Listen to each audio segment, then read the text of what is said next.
함께 합독했던 말씀 중심으로 하나님을 얼마나 신뢰하고 있습니까?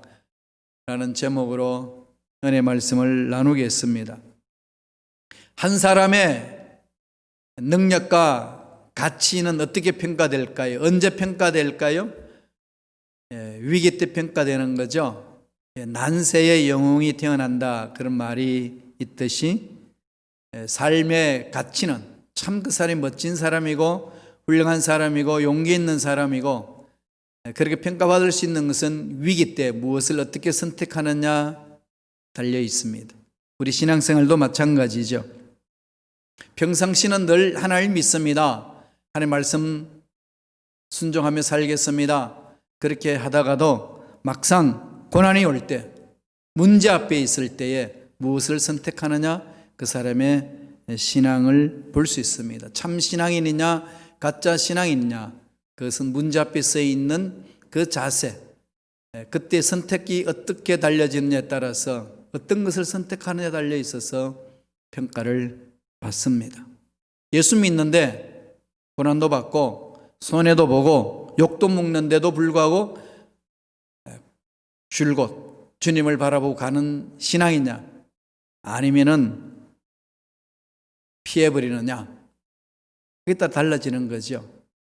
어떤 어려움이 와도 어떤 질병이나 실패를 당해도 흔들리지 않는 신앙을 갖고 있느냐, 여기에 따라서 하나님이 보시기에 참 신앙인이다 아니다 그렇게 평가하는 것 아니겠습니까? 오늘 본문에 정말 절체의 위기 속에 놓여 있는 젊은 세 명이 나옵니다.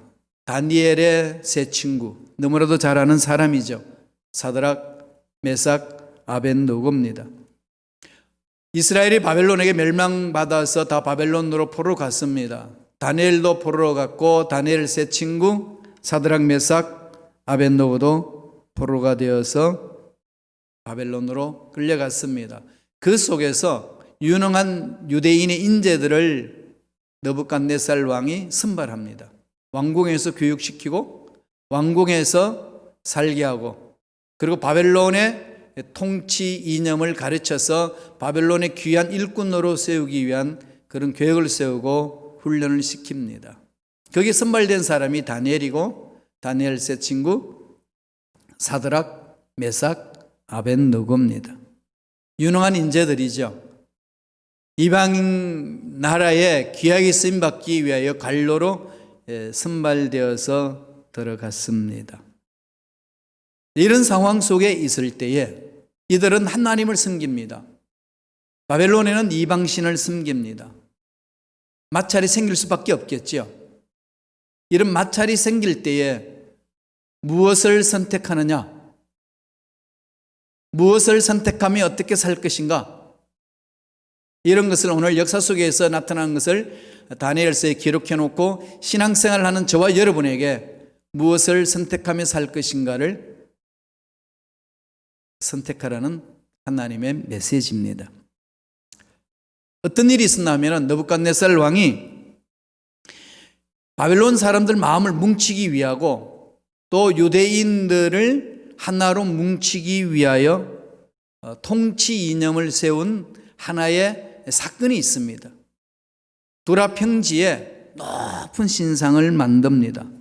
금으로 새긴 금신상, 두로 평지에 세워놓고 모두가 마음을 거기에 합해라, 집중하라. 즉 금신상을 보면서 느부갓네살 왕의 통치 이념을 마음판에 새기고 달려가라, 이렇게 선포하는 겁니다. 하나의 신처럼 모시라는 거죠. 금신상을 만들었다. 이게 옛날에 금신상 만들어가지고 우상 숭배하면서 한 나라를 하나로 묶기 위한 전제 군주 국가에서 있을 수 있는 일이잖아요. 오늘날 우리 한번 상관없는데 이게 뭐냐라고 말할 수 있습니다. 오늘날은 이 느부갓네살이 만든 신상, 금신상으로 상징되는 게 뭘까요? 이 만몬이즘이죠. 황금 우상주의, 그죠? 황금 만능주의. 오늘날은 뭘로 대치되나요? 돈이죠. 돈입니다. 돈이면 다 되는 세상이잖아요. 안 그런가요? 돈이 없으면 아무것도 못할 것만 같은 세상. 이게 우리가 지금 살고 있는 우리 시대의 모습입니다. 불화평지에 있는 금신상과 지금 현대인들이 살기 위해서 필요한 돈하고 한번 비교해 보세요. 다를 바 없지요. 그 상황을 바라보면 높이 69빗이라고 그랬어요. 69빗은 계산하면 약 27m 됩니다. 27m. 큰 금신상이죠. 모든 바벨론 제국의 사람들을 하나로 묶기 위한 겁니다. 히브리 모든 노예들을 그 금신상 앞에 마음을 모으고 하나로 뭉치자 통치 수단으로 세웠다는 겁니다. 그게 뭘 하라는 거죠? 신처럼 섬기라는 거죠. 북한에는 김일성 우상 숭배를 하기 위하여 주체 사상을 강조합니다. 그러니까 사람들의 마음속에 그 주체 사상으로 딱 무장시키는 거죠. 다른 거 없습니다. 오직 그걸로 무장해서 전적으로 우린 주체의식을 갖고 우리 민족 우리가 살린다, 이 사상이잖아요. 그걸로 나아갑니다. 그렇게 부르짖는 그 공산당원들은 철저하게 뭐죠? 돈에 휩쓸려 있는 거죠. 그러잖아요. 황금 만능주의입니다. 그들도. 그럼요. 모든 민중이 다 함께 잘 살자. 말은 그렇지만은 자기들끼리만 잘 살고 민중은 굶주림에 시달리게 만드는 악한 것들의 지시예요. 깨트려야 됩니다. 깨져야 되는 거죠. 깨져야 합니다. 그래서 끊임없이 우리는 기도해야 되는 거 아니겠습니까? 그 모습과 같아요. 이랬을 때 신앙인들은 어떻게 해야 될까요? 그냥 안 하면 그뿐이지 이 정도인가요? 아닙니다. 만약에 그 명령에 불순종하면은 무슨 일이 있다고 이야기를 합니까? 그게 다니엘서 3장 5절 6절에서 이렇게 이야기를 합니다. 한번 볼까요? 다니엘서 3장 5절 6절 제가 읽어드릴게요. 너희는 나팔과 피리와 수금과 사명금과 양금과 생황과 및 모든 악기 소리를 들을 때에 엎드리어 느부갓네살 왕이 세운 금신상에게 절하라. 누구든지 엎드려 절하지 아니하는 자는 즉시 명렬히 타는 풀무불에 던져 넣으리라 하였더라. 금신상에 절 안 하면 그뿐이고 그게 아닙니다. 그게 안 하면은 발각되는 순간에 풀무불, 용광로잖아요. 용광로. 쇠도 녹일 수 있는 그 불에 던져 넣겠다는 겁니다.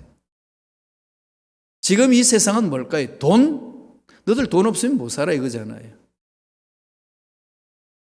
돈 없이 살 수 있을까요? 이게 실험이잖아요. 그죠? 돈 없이 못 사는 세상에 우리가 살고 있습니다. 그럼 신앙인들은 이 돈에 대해서 어떤 생각을 가지며 어떤 마음을 가지고 살아야 될까요? 이게 지금 묘한 대비로 지금 우리에게 도전을 주는 겁니다. 어떻게 해야 될까요? 느부갓네살이 세운 금신상 앞에 새 친구, 삶의 주인으로 모시라는 그 명령에 갈등이 있습니다. 타협하고 따라갈 것이냐, 까짓 눈 감고 돈을 잡고 갈 것인가, 손에 봐도 정말 풀무불 같은 그 고난, 환난이 와도 나는 하나님의 신앙으로 갈 것인가, 이 결단을 하라는 겁니다. 어떤 걸 선택해야 하나요? 요새 제가 지금 많이 제 자신을 이 말씀에 비춰놓고 몸부림칩니다. 새 친구는 뭘 선택할까요? 다니엘서 3장 1절 2절 그거 보면은 그 놀라운 일들을 많이 이야기를 해주죠. 참으로 하나님의 은혜 안에서 그 선택하는 것을 보여주는 것이 3장 12절에 나옵니다. 한번 읽어보실래요? 다 같이. 이제 몇 유다 사람 사드락과 메삭과 아벳노고는 왕이 세워 바벨론 지방을 다스리게 하신 자 이거늘 왕이여, 이 사람들이 왕을 높이지 아니하며 왕의 신들을 섬기지 아니하며 왕이 세우신 금신상에게 절하지 아니하나이다. 지금 이렇게 고자질하는 사람 누구겠어요? 바벨론 사람들이잖아요. 이방인들이 들어와가지고 유대인들이 들어와가지고 자기 자리들 다 뺏어버리고 이들이 그냥 통치하고 다스리는 이 나라 이렇게 되면 안 된다는 거죠. 그러니 저들이 어떻게 하든지 이 손 놓고 떠나게 해야 된다는 겁니다. 통치 자리에서 벗어나게 된다는 거죠. 모함한 거 아니겠어요?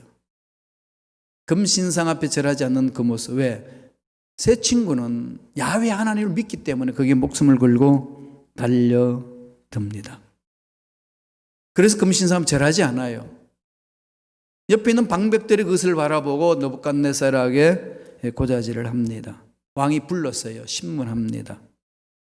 그러면서 왕이 그들을 총애하기 때문에 쫓아내기는 너무 아까운 거예요. 그렇다고 해서 법을 어기면서까지 이들을 보호해 주면은 나라 통치를 할 수 없습니다. 이런 딜레마에 빠져 있는 상황 속에 왕이 할 수 있는 것은 그 세 친구들을 이렇게 설득하는 것밖에 없지 않겠어요. 그래서 설득을 합니다. 지금도 늦지 않았다. 악기 소리가 나면은 금신상 앞에 절하라. 그래 절하면은 살려주겠다. 지금이라도. 이전 것은 내가 다 묵인하고 바벨론 사람들이 무슨 말을 해도 내가 보호해주고 너를 살려주겠다. 지금이라도 늦지 않았으니까 너희들이 금신상 앞에 절하라. 이겁니다. 그랬을 때 세 친구가 어떤 결단을 하죠? 16절에 있습니다. 다 같이 한번 읽어볼까요? 사드락과 메삭과 아벳노고가 왕에게 대답하여 이르되 느부갓네살이여 우리가 이 일에 대하여 왕에게 대답할 필요가 없나이다. 단호하죠. 더 이상 묻지 마세요. 더 이상 묻지 마세요. 우리가 살면서 그런 거 아니겠어요? 이 시대에 돈이 필요 없이 어떻게 삽니까? 돈 필요하죠. 자녀 교육도, 노후 대책도, 윤택하게 살기 위해서 돈이 있어야 되잖아요. 돈 없이 어떻게 살아요? 근데 하나님 뭘 말씀하죠? 돈보다도 나를 더 사랑하겠느냐? 이 부분 좀 강력하게 지금 저와 여러분에게 하나님은 늘 메시지를 던지셔요. 여기에 대해서는 우리가 답을 해야 되잖아요. 어떻게 살고 있는지.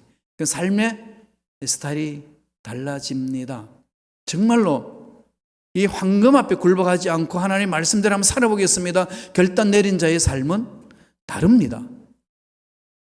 이 삶이 지금 하나님 앞에 드러나야 된다는 거죠. 다니엘의 세 친구는 무엇을 선택하죠? 초지일관 신앙입니다. 타협하지 않습니다. 초지일관 하나님 앞에 가는 거죠. 세 친구의 신앙은 오늘 말씀을 통해서 우리에게 던지는 메시지 첫 번째 뭡니까? 초지일관 신앙을 가져라. 정말 중요하지 않나요? 처음 하나님을 사랑했을 때에 어디에서 와서 왜 살고 어디로 가는지 알지 못했지만 예수님을 만남으로 내가 누군지 알게 됐고 영원히 살 수 있는 죄에서 벗어난 천국이 있다는 것 예수를 믿으면서 체험했습니다. 살다가 보니까 황금 만능주의 세상에서 돈과 타협할 때 얼마나 많은지 모릅니다. 신앙은 쉽게 저버리기 쉬운 세상이 우리가 살고 있는 이 세상이에요. 이때 하나님 원하시는 건 뭘까요? 돈 좀 못 벌어도 네 마음 나한테 가져와라. 이거 아닌가요? 그런데 참 돈 좀 못 벌어도 하나님 앞에 간다는 게 쉽지는 않습니다. 풀무불 같은 환란이 기다리고 있잖아요. 돈이 풍성하면 참 편안하지 않나요? 그죠? 편안해요. 요새 제가 그런 걸 많이 느낍니다. 돈이 풍성하면 이렇게 편안해요. 솔직히. 얼마나 풍성한지 모르죠. 그죠? 근데 정말 돈이 이렇게 풍성하지 못하면 이 마음이 이렇게 메말라지더라고요. 이게 참 인간의 연약한 모습이라는 걸 늘 느껴요. 이럴 때에 하나님이 던지는 말씀입니다. 너는 나와 함께 깊은 교제를 이루지 못한 것에 이렇게 메말라고 괴로운 적이 있느냐?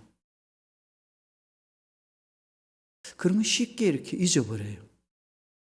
그런데 사람들이 다 그렇지 않나요? 돈이 없으면은 막 이렇게 마음이 이렇게 초조해지는데 하나님의 능력이 나타나면은 그렇게 초잠을 못 느끼지 않나요?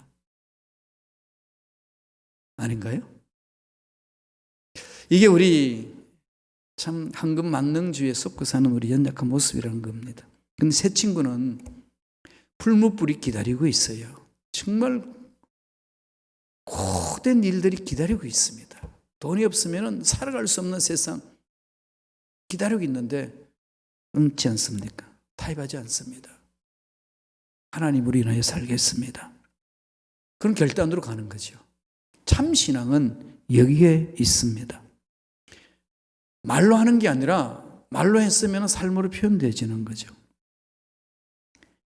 이게 참 신앙이라고 오늘 다니엘 새 친구를 통해서 우리에게 말씀하고 있습니다. 양보할 수 없는 그것. 아무리 세상의 돈으로 유혹해도 양보할 수 없는 신앙의 지조. 하나님 지켜보신다는 거죠. 하나님 그걸 원하신다는 것. 말씀을 통해서 강력하게 저와 여러분에게 메시지를 던지고 계십니다. 두 번째로 다니엘의 새 친구는 어떻게 이야기하나요? 17절에 나옵니다. 17절 다 같이 읽어볼까요? 왕이여 우리가 섬기는 하나님이 계시다면 우리를 맹렬히 타는 풀무불 가운데서 능히 건져내시겠고 왕의 손에서도 건져내시리라. 완전히 결정타를 날리지 않습니까? 그죠? 황금 만능주의 내가 멀리 해도 하나님만을 신뢰하고 가면 하나님은 황금 만능주의에 빠져있는 내 신앙 지켜보시고 내 삶을 윤택하게 해주실 줄로 저는 믿습니다. 이 고백이죠. 이게 주님 말씀하셨지 않습니까? 너들 입을 거 먹을 거 얼마나 염려하고 근심 걱정하냐. 이방인들처럼 그렇게 생각하지 마라. 하나님 책임져 주신다. 그러면서 던지는 메시지 뭡니까? 먼저 그 나라 그 일을 구하라. 그러면 이 모든 것 너희들을 구하는 이 모든 것 넘치도록 채워주시리라. 딱 결론을 내려주시잖아요. 흔들리지 말라는 거죠. 뭘 지금 다니엘 새 친구들은 고백하나요? 하나님의 능력을 확신하는 신앙이죠. 능력을 확신하는 신앙. 정말 있으십니까, 여러분? 신뢰하고 계시나요? 지금 이 코로나19 사태의 팬데믹 현상 속에서 우리가 지금 경제활동이 어렵고 힘든 이 상황 속에 하나님이 던지시는 메시지입니다. 불안하잖아요, 여러분. 그죠? 사업도 잘 안 되고 직장 생활도 여러 가지 막히고 앞날도 막 막히는 이 상황 속에 이 불안하고 떨고 있는 이 상황 속에 정말로 네가 하나님이 너를 세워서 살리시고 이전 못지않게 물질을 허락해 주실 것이라는 확신이 있느뇨? 여기에 대한 하나님이 우리에게 질문을 던지시고 답을 기다리고 계십니다. 이 신앙 고백 중요하지 않나요? 새 친구는 뭐라고 그러죠? 우리가 섬기는 하나님이 계시다면 우리를 맹렬히 타는 풀무불 가운데서 능히 건져내시겠고 왕의 손에도 건져내시리다. 황금 만능주의 이 세상에서 내가 여기 굴복하지 않아도 하나님을 섬기는 일을 달려가는데 돈 많이 벌지 못한 일이 있어도 하나님을 섬기기 때문에 오히려 거기 집중하기 때문에 돈 버는 일들이 좀 소리해도 하나님은 책임져 주실 줄로 전 믿습니다. 이 고백입니다. 말은 쉬운데 정말 삶은 정말로 쉽지 않습니다. 이 생활 속에서 우리가 실천해야 될 영역은 여기 있다는 거죠. 하나님의 능력을 확신하는 신앙. 힘들고 어려운 우리 순복음식가교회 공동체 속에서 우리 교회 공동체가 정말로 하나님 보살피시는 은혜, 능력을 확신하느냐.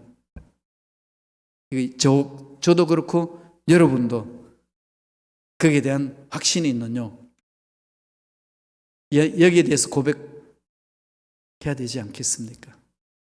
다니엘 새 친구는 그 능력을 확신하는 신앙입니다. 현대인들을 굴복시키는 세 가지 힘이 있어요. 뭔지 아시나요? 첫째는 아까도 말씀하신 것처럼 돈의 힘이에요. 돈의 힘이 우리를 굴복시키고, 또 하나는 뭐죠? 권력의 힘입니다. 권력의 힘. 또 하나는 뭘까요? 죽음의 힘이에요. 이 세 가지가 현대인들을 굴복시킵니다. 돈 앞에 흔들려요.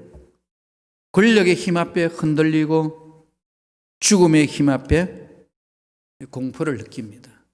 그게 현대인들이 가지는 보편적인 마음이죠. 여기에서 정말로 자유할 수 있느냐는 겁니다. 나는 자유해. 그렇게 자유해질까요? 아닙니다. 죽음 그까짓 뭐라고? 막상 죽음 앞에 가면 뜹니다. 그렇게 외쳤던 사람. 그 대표적인 사람이 무신론 실존주의 사르트르가 그랬거든요. 죽음 그게 뭐냐고. 넘어의 것이다 생각하지 마라. 지금 여기에 내가 살고 있는 현재 이 삶의 실존, 이게 중요한 거다. 그 넘을 것을 가지고, 넘어 있는 것을 가지고 뭘 그렇게 떨고 그러냐. 여기서 삶이 중요하느냐. 멋지게 행복, 네가 원하고 싶은 대로 살자, 이거거든요. 근데 막상 죽을 병에 걸렸을 때 정말로 발악을 했습니다. 사르트르는 발악을 하면서 갔어요. 뭘까요? 이 죽음의 공포 앞에서 자유함을 얻을 수 있는 자, 권력의 힘 앞에서 자유함을 얻을 수 있는 자, 돈의 힘 앞에서 자유함을 얻을 수 있는 자. 오늘 다니엘 세 친구는 자유함을 가지고 있어요. 풀무불에서 죽여버리겠다는데, 그죠? 앞날이 다 막혀버린다는데, 모든 권력에서 다 죄버리겠다는데 당당하게 맞짱 서는 게 다니엘의 세 친구입니다. 뭘 신뢰하기 때문에 그러죠? 하나님 능력을 신뢰하기 때문에 당당하지 않아요. 사업에 실패했다 할지라도 하나님이 세워주실 것이라는 하나님의 능력을 신뢰하는 신앙. 불치병에 걸렸다 한다 할지라도 하나님 다시금 낫게 해주시겠다는 하나님의 치유의 손길에 대한 신뢰. 엄청난 어려움 속에 빠졌다 한다 할지라도 하나님이 구렁텅이에서 건져주신다고 하시는 약속의 말씀을 붙들고 매달리는 신앙. 묻는 거지요. 이게 저와 여러분에게 있느뇨? 지금 이 오늘 본문 말씀을 통해서 우리에게 질문을 던지고 있습니다. 제가 한 주간 내내 이 고민 속에 빠져 있었거든요. 야, 이렇게 약하구나, 사람들이. 사도 바울은요, 이렇게 고백합니다. 로마서 8장 37절. 다 같이 한번 읽어볼까요? 이 모든 일에 우리를 사랑하시는 이로 말미암아 우리가 넉넉히 이기느니라. 우리가 이길 수 있는 힘은 전능하신 하나님이죠. 하나님에 대한 신뢰입니다. 여러분, 어느 정도 하나님을 신뢰하고 계신가요? 하나님을 신뢰한다면 신뢰하는 삶이 어떻게 표현되어지고 계시나요? 예배는 모여서 드리는 예배가 있고 흩어져서 드리는 예배가 있습니다. 흩어져서 예배 드린다고 그랬더니 오늘날 교회 공동체 못 모이니까 온라인을 통해서 흩어져서 예배 드린다. 그 말하는 거 아니에요. 그것도 모여서 예배 드리는 거예요. 흩어지는 예배는 뭐죠? 삶의 현장에서, 직장에서, 사업장에서, 인간관계 속에서 아무도 없는 내 삶의 자리에서 하나님 중심으로 살고 있는 삶의 자세. 그게 흩어지는 예배예요. 삶으로 들어지는 예배를 말합니다. 그 상황 속에서 하나님을 주인으로 모시고 사느냐? 그걸 늘 성서는 우리에게 말씀합니다. 그 속에서 얼마나 나는 하나님을 신뢰하고 있느냐? 사업이 잘 안 될 때 얼마나 하나님을 신뢰하고 있느냐? 몸이 찌부둥할 때 얼마나 하나님을 신뢰하고 있느냐? 앞날에 막힌 듯 힘든 어느 상황에 있을 때 나는 하나님을 얼마나 신뢰하고 있느냐? 늘 물으면서 다니엘 세 친구처럼 신앙에 결단할 줄 아는 자가 되어야 된다고 오늘 본문의 말씀은 우리에게 던지고 있습니다. 하나님이 반드시 건져내 주실 줄로 믿습니다. 이 확신을 가지라는 거죠. 마지막 세 번째, 18절에 있습니다. 절정을 이루지요. 다 같이 읽어볼까요? 그렇게 하지 아니하실지라도 왕이여 우리가 왕의 신들을 섬기지도 아니하고 왕이 세우신 금신상에게 절하지도 아니할 줄 아옵소서. 처음에 고백했던 그 신앙 고백과 지금 끝내 고백하는 것은 일관성 있게 그대로 갑니다. 하나님을 신뢰하는 자의 고백이죠. 하나님의 음성을 듣고 나가는 자의 삶의 고백입니다. 어떤 환경이 와도 어떤 문제가 있고 어떤 장애물이 있단다 할지라도 흔들리지 아니하고 초질간으로 고백하는 그 신앙의 고백, 하나님을 만난 자의 특징입니다. 어떤 신앙으로 가라는 거죠? 마지막 세 번째로는 그리 아니하실지라도 신앙. 이게 신앙의 결론 아니겠어요? 그럼에도 불구하고 달려갑니다. 하나님의 사랑은 그럼에도 불구하고 사랑이잖아요. 이 세상의 사랑은요, 세 가지 사랑이 있다고 그래요. if 사랑. 만약에 당신이 그런다면은, if. 만약에 if 사랑이죠. 그렇죠?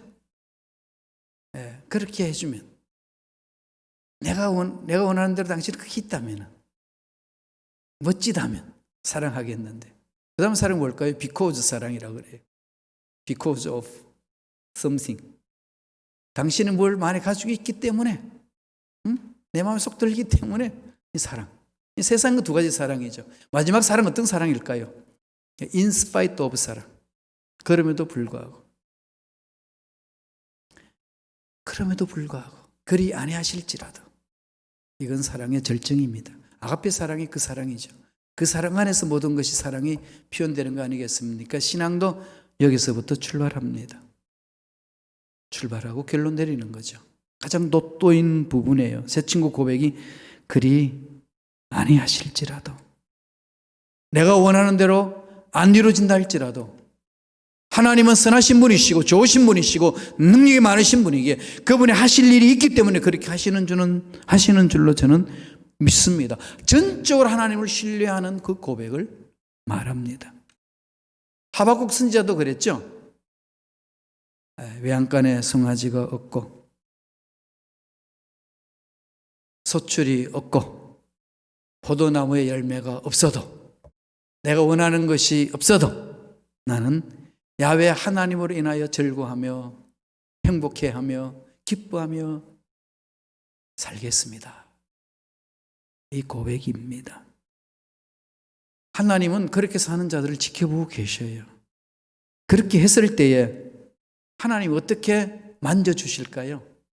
정말로 하나님을 신뢰하는 다니엘의 세 친구들을 하나님이 어떻게 만져주시나요? 26절에 있습니다. 읽어보실래요? 다 같이 한 목소리 읽습니다. 느부갓네살이 맹렬히 타는 풀무불악이 가까이 가서 불러 이르되, 지극히 높으신 하나님의 종 사드락 메삭 아벳노고야, 나와서 이리로 오라 하매 사드락과 메삭과 아벳노고가 불 가운데서 나온지라.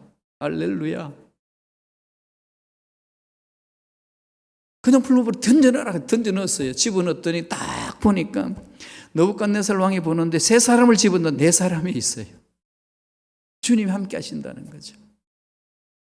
세상 끝날까지 내가 너와 함께 하리라 약속하신 그 주님이, 임마누엘 되신 주님이 함께 하신다는 거예요. 하나님만을 바라보고 달려가겠습니다라고 신앙 고백하는 것, 황금 만능주에서 그게 굴복하지 않고 달려가겠다 고백하는 것을 주님이 붙들어 주셔서 세워주십니다. 그래서 느부갓네살 왕이 고백하는 거지. 나와라! 불에서. 그랬더니 나왔더니 어떻게 됐죠? 머리카락 하나 사라지지 않았어요. 깨끗하게 보호함을 받고 나옵니다. 하나님은 인간이 생각하는 그 이상으로 만져주시는 거 아니겠어요? 그리고 어떤 일이 일어나지요? 28절 보세요. 다 같이 읽겠습니다. 3장 28절. 느부갓네살이 말라 이르되 사드락과 메삭과 아벳노고의 하나님을 찬송할지로다. 그가 그의 천사를 보내사 자기를 의뢰하고 그들의 몸을 바쳐 왕의 명령을 거역하고 그 하나님 밖에는 다른 신을 섬기지 아니하며 그에게 절하지 아니하는 종들을 구원하셨도다. 먼저 그 나라 그 일을 구하라. 그러면 모든 것 넘치도록 너에게 채워주시리라. 하나님이 역사하시는 은혜가 여기 있다는 겁니다. 29절 가볼까요? 29절 어떻게 이야기합니까? 다 같이 읽겠습니다. 그러므로 내가 이제 조서를 내려놓으니 각 백성과 각 나라와 각 언어를 말하는 자가 모두 사드락과 메삭과 아벳노고의 하나님께 경솔히 말하거든 그 몸을 쪼개고 그 집을 걸음토로 삼을지니 이는 이같이 사람을 구원할 다른 신이 없음이니라 하니라. 이방 왕이 전능자 야훼 하나님을 찬양하며 섬기라고 선포합니다. 하나님의 역사는 이렇게 일어나는 거지요. 이걸 우리 체험해야 되지 않겠습니까? 코로나19 사태의 팬데믹 현상 속에 우리가 체험해야 될 전능하신 하나님, 이 하나님 앞에 마음을 집중하고 신앙 고백함으로 하나님 예배하신 복을 듬뿍 받아 누리고 나누는 멋진 삶을 살아가는 저와 여러분 되기를 간절히 축원합니다.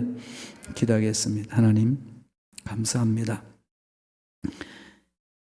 다니엘의 세 친구의 신앙 고백, 위대한 신앙 고백 때문에 느부갓네살 왕을 비롯한 주변 사람들이 변화됐고 하나님이 참 하나님이라고 인정하며 찬양하게 만들었던 이 사건, 주여 우리의 삶의 사건으로 받아들입니다. 우리들도 우리의 삶의 현장 속에 다니엘의 세 친구처럼 어떤 환난이 있고 어떤 위기가 와도 하나님만을 집중하고 문제를 극복해 나가는 믿음의 일꾼들 될 수 있도록 역사하여 주시옵소서. 감사하고 예수님의 이름으로 기도드리옵나이다. 아멘. 우리 기도하기 전에 한번 찬양할까요? 우리 하나님